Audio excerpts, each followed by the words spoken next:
A traffic signal board indicating school ahead is an equilateral triangle with side A. Find the area of the signal board using Heron's formula. If its perimeter is 180 cm, what will be the area of the signal board? Students, इस question में बोला है कि एक traffic signal board है जो indicate करता है स्कूल अहेड, मतलब उस सिग्नल बोर्ड के ऊपर लिखा है स्कूल अहेड, एंड वो सिग्नल बोर्ड एक इक्विलेटरल ट्रायंगल की फॉर्म में है जिसकी साइड ए गिवन है। हमें फाइंड करना है area of signal board using Heron's formula, and बोला है कि इफ पैरामीटर इज 180 सेंटीमीटर, तो एरिया ऑफ सिग्नल बोर्ड कितना होगा। इस क्वेश्चन को सॉल्व करने के लिए पहले एक इक्विलेटरल ट्रायंगुलर सिग्नल बोर्ड बना लेते हैं जिसका नाम रखेंगे A B C, and side हो जाएगी ए एंड ए। सो इस इन्फॉर्मेशन के according a b equal to b c equal to c a equal to a हो जाएगा। एंड हीरोन्स फॉर्मूला से एरिया फाइंड करने के लिए हमें फाइंड करना पड़ेगा सेमी पैरामीटर, जिसका फॉर्मूला होता है S equal to A plus B plus C upon two. यहाँ से सेमी पैरामीटर आएगा A plus A upon two, क्योंकि तीनों ही साइड का मेजरमेंट ए गिवन है, एंड सेमी पैरामीटर हो जाएगा 3a upon 2। Got it students? Now area of signal board will be equal to, Heron's formula लगाएंगे तो फॉर्मूला आएगा S into S minus A, S minus B and S minus C.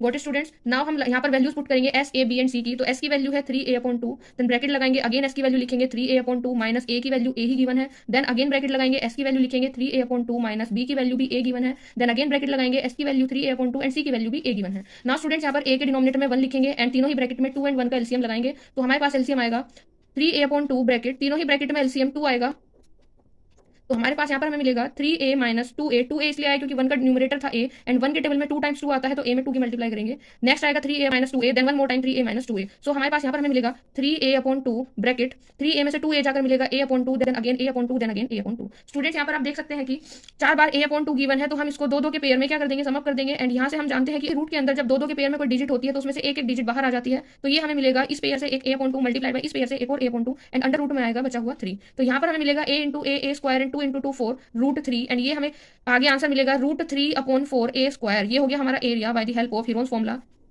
Then हमें बोला है कि parameter अगर कितना है 180 सेंटीमीटर है, तो सिग्नल बोर्ड का एरिया कितना होगा। पैरामीटर 180 सेंटीमीटर गिवन है, तो बच्चे आप जानते हैं पैरामीटर ऑफ इक्विलेटरल ट्रायंगल या किसी भी ट्रायंगल का फॉर्मूला होगा side plus side plus side, and यहाँ पर तीनों ही साइड ए गिवन थी तो हमने a प्लस ए लिखा है। पैरामीटर 180 सेंटीमीटर गिवन है एंड a प्लस ए हो जाएगा 3a। इधर 3 जो है a के मल्टीप्लीकेशन में है, तो अदर साइड जाकर 180 को 3 से डिवाइड करेंगे एंड a की वैल्यू आएगी हमारे पास 60 सेंटीमीटर। नेक्स्ट हमें बोला है कि area of signal board find करो, तो यहाँ पर हमने देखा पैरामीटर की हेल्प से हमने साइड निकाली है ट्रायंगल की, तो हम इक्विलेटरल ट्रायंगल के एरिया का फॉर्मूला लगाएंगे जो होता है रूट 3 अपॉन 4 साइड स्क्वायर। ए की वैल्यू रखने के बाद हमें मिलेगा रूट 3 अपॉन 4 60 का स्क्वायर, एंड 60 का स्क्वायर हम जानते हैं कितना होता है 3600 होता है, एंड यहाँ पर 4 से 3600 को 900 टाइम कैंसिल करेंगे एंड एरिया आ जाएगा हमारे पास 900 रूट 3 सेंटीमीटर स्क्वायर।